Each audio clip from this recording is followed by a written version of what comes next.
Bonjour à toutes et bonjour à tous, bienvenue dans une nouvelle vidéo. Avant de la poursuivre, je vous invite à vous abonner à ma chaîne et à cliquer sur l'icône en forme de cloche pour être averti des prochaines vidéos. Je reviens sur l'instruction en famille. Apparemment, ça pourrait, donc le fait d'interdire l'éducation, l'instruction en famille en 2021, ça pourrait être retoqué par le Conseil constitutionnel. Et donc, le gouvernement a décidé de réécrire cette loi, apparemment. J'ai pas encore eu confirmation de mes dires, donc si jamais je dis faux, je ferai mon mea culpa. Et donc ce texte de loi apparemment va être réécrit. Il sera réécrit justement pour qu'il passe au Conseil constitutionnel. Cependant, même je pense que c'est encore une fois un faux espoir pour les gens de croire à cette fameuse constitution. Puisque si la constitution dérange, eh bien les gouvernements peuvent la changer comme ça. Le président peut la changer comme ça. On se souvient de Sarkozy qui avait retiré dans la Constitution la trahison pour le peuple, enfin pour le pays, pour les présidents. Donc je ne sais pas si vous vous souvenez, mais Sarkozy, en quelques instants, en peu de temps, on va dire, avait réussi à retirer le crime de trahison concernant tout ce qui était président de la République. Donc ça n'existe plus aujourd'hui dans la Constitution. Donc la Constitution n'est qu'une... Et comment je peux dire ça? N'est qu'une petite limite en fait. S'ils décident de la franchir et que pour faire bien, il faut qu'ils soient en accord avec la Constitution, eh bien ils changeront la Constitution. Quoi que les gens disent, quoi que vous ayez appris en éducation civique à l'école ou dans les lois, etc., s'ils veulent changer la Constitution, c'est extrêmement facile pour eux puisque c'est eux qui l'écrivent. Donc ils peuvent la modifier comme ils le veulent. Il faut savoir que les institutions ne sont pas du tout indépendantes, l'exécutif, le législatif, l'exécutif et le judiciaire, ils ne sont pas du tout indépendantes, c'est complètement faux. Par exemple, vous pouvez le constater tout simplement lorsque le président de la République amnestie une personne. Tout simplement. Donc on se rend compte, comment on peut voir ça aussi, quand Sarkozy a réussi à avoir par les juges, etc., les écoutes. Tous ces trucs-là.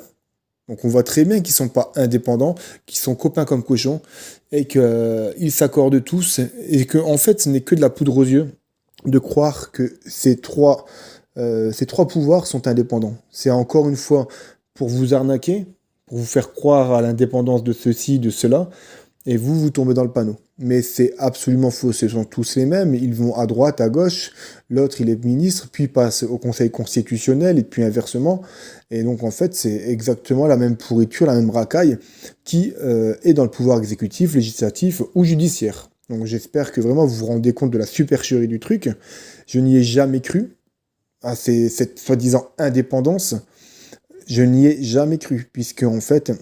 C'est pareil, ils sont tous soumis à des conflits d'intérêts, ils sont tous soumis à des pressions, entre guillemets, de perdre leurs privilèges, et puis ils sont corruptibles, et puis quand bien même un homme intègre ou une femme intègre déciderait de se rebeller, on la fait vite taire.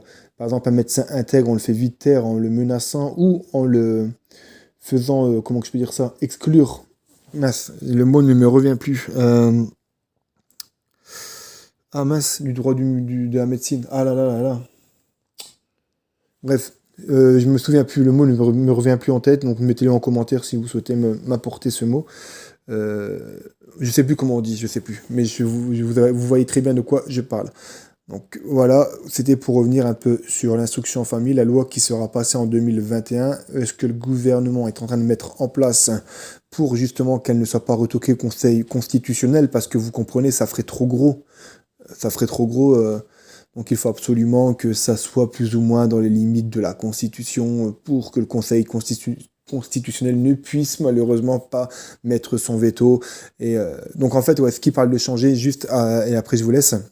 Donc, ce qui parle de changer, c'est de rajouter en plus des personnes, par exemple, qui seraient phobiques, qui auraient la phobie scolaire, de façon à ce que ça passe mieux au Conseil constitutionnel. Mais comme je vous disais, tout ça n'est que de la commedia dell'arte. C'est juste pour faire montrer, enfin pour faire paraître au peuple que il y a des lois, etc. et que c'est bien évidemment suivi, que jamais, au grand jamais, ils ne vont contre la loi. Il suffit de voir Nuremberg, etc. Mais bref. Donc voilà, je vous dis à très bientôt pour une prochaine vidéo. Ciao!